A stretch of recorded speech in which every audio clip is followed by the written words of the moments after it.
Could you describe how the XENOS process was initiated and why did you choose this specific story to be told? So XENOS was initiated provisionally by the idea of me wanting to make a solo to finish my, in a sense, part of my performance career. And I felt I wanted to be selfish about it and just do a solo rather than a duet or a group work. And the idea of XENOS, the actual narrative behind XENOS, comes from, it's a Greek word which means actually stranger or foreigner or even guest. But, XENOS is used in xenophobia as the word, and its meaning too. So I was really interested in investigating and exploring what it means to be a stranger, to be a foreigner, especially in these times. But similarly, why I chose a Greek word as a title was partly because I was fascinated by the narrative and the stories, the myths of Prometheus, the Greek mythology, from the Greek mythology. And so in a sense, the Greek mythology, Prometheus' story was somehow the main inspiration. And then the First World War, because we were interested in the idea of eternal soldier and how it relates to us now, and how does xenophobia, how we deal with it right now in our civilization. It just felt very connected to involve an idea of the eternal soldier. So you have the eternal soldier, and then we became more specific about it in kind of getting real inspiration. All the collaborators, we were drawing from the First World War. What was interesting was we started with the idea of Prometheus as the fundamental kind of foundation for the piece, but somehow that got absorbed through creation, and it got absorbed into the story of the eternal soldier, or the Indian soldier, let's say, who fought in the First World War, fought for the British in the First World War. And I think it's now somehow, it's not evolved but dissolved, Prometheus' story, into this one man who feels very alone, as one would if they're a XENOS, if they're a stranger or a foreigner in a foreign land, eating foreign food, with foreign music. And what are they going through? And also what, we're really exploring the idea of also the shell shock, which is a big subject in itself, but we're kind of entering it, but not basing the entire piece on shell shock, but it's really a point to draw stuff from and into the work. So the shell shock of soldiers, because I have friends who have children, sons who have been in recent wars. They were in the army, and when they came back, they were not the same people. And that really shocked me, because they were not whole again. They were not this. Part of them was there, but part of them was left behind wherever there was war, wherever they were fighting. And so we're kind of exploring now the idea of this soldier who is, pulled out of his home, his life, into the trenches. So trenches, plays a big part in creating the scenography, in creating the kind of the world that it exists in, this piece.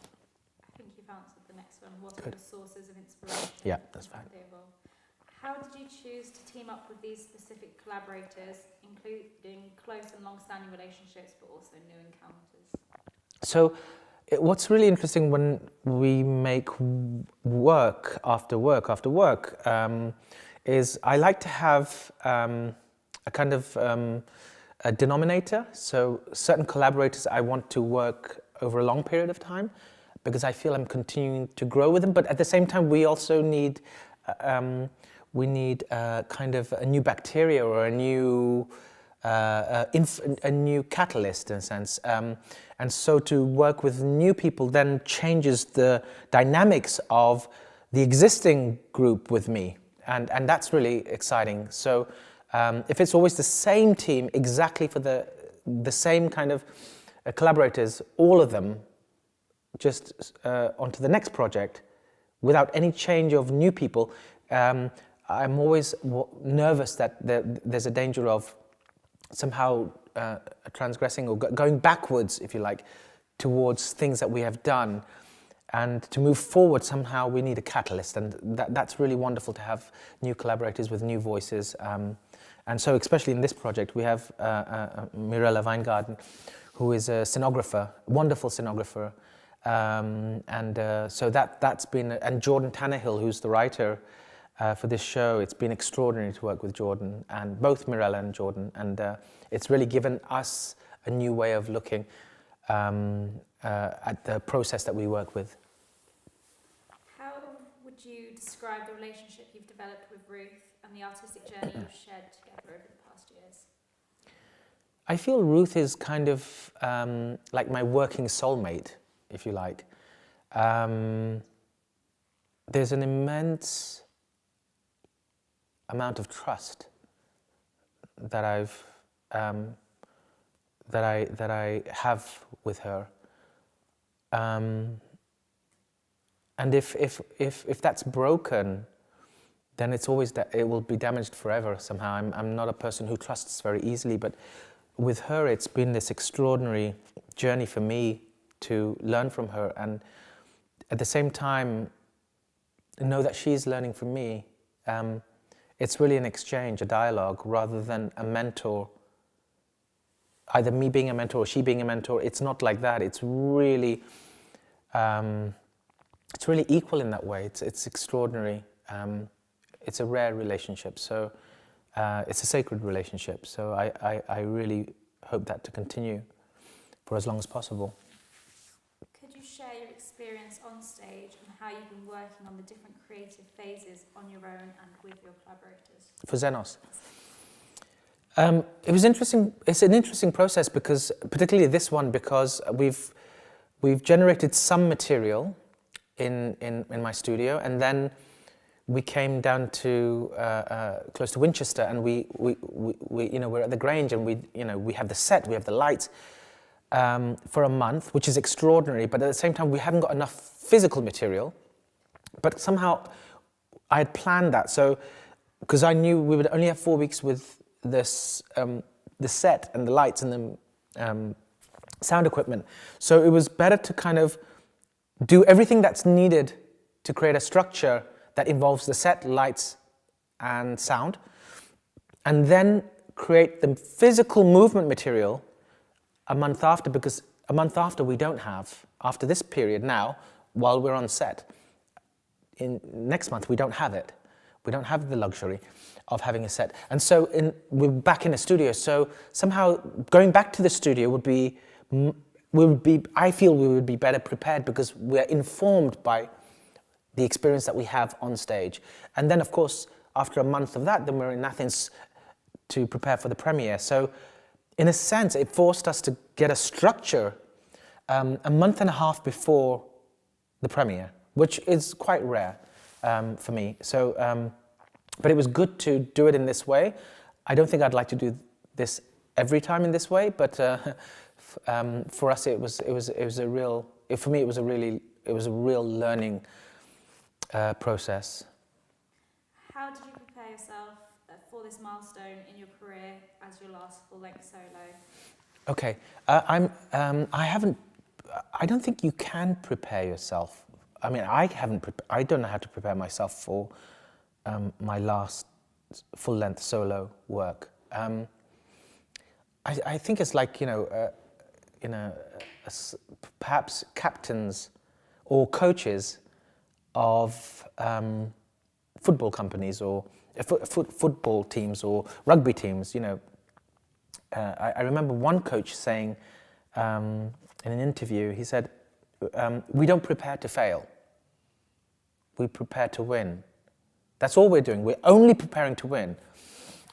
And I'm not preparing to end, I'm just preparing to begin XENOS. So I'm not prepared for ending, and I don't know how to prepare for it. I think nature will take its course, and I will just learn to find other challenges. Yeah. How do you connect personally with the story of this Indian soldier? To be honest with you, at this stage, I haven't connected entirely with the story of the Indian soldier, because the story of the Indian soldier hasn't fully been written. And we're still in development, and we're still searching what exact journey this soldier takes. So from A to Z, we don't have the entire precise journey. So I haven't yet fully connected. I've connected with him in the first part of the journey, which is in India, or at least metaphorically, we're setting it in India, in his home, and there's a classical show and classical performance for some guests, and it's in-house, and he's performing, he's a dancer who's performing. So I connect with that part. Being the soldier and being alone, then being thrown into the trenches, I'm still finding my way. It's really, a step at a time, a finger at a time, crawling out, hopefully out of the trenches, and finally, there's XENOS. That's what it's meant to be. At the moment, I'm very much down at the bottom of the trenches. Cool.